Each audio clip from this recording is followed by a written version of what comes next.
Hi，2012年 HKDSE MC 第38條，呢條問題屬於 Transformations of the function f(x) 加 k f 括弧 x 加 k。睇睇問題，有兩個函數圖像咯 ，y 等於 f(x)，y 等於翻 f 括弧 x 減2，再加翻1。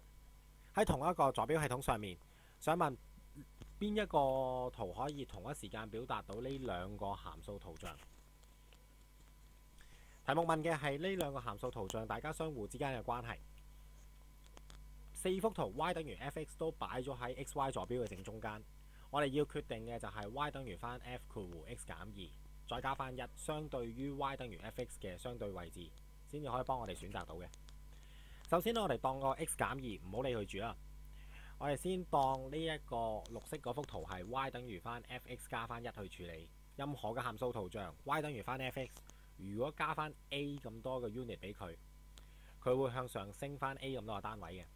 相對於 y 等於 f(x), 綠色呢幅圖 y 等於翻 f(x) 減2加翻1嘅話，係會上升咗1格。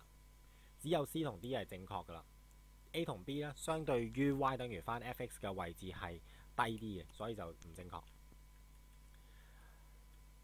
最後再處理一下 x 減2嘅問題啦。任何嘅函數圖像呢，個 x 咧，如果佢減咗某一個嘅數值咯 ，let's say 佢減 b 嘅話咧，咁呢幅圖就會向右移動 b 咁多個單位嘅。咁啊，答案只有 C 啦，因為相對於 y 等於翻 f(x) 嘅話，綠色呢幅圖向右移動咗大概2格度咯。答案係 C。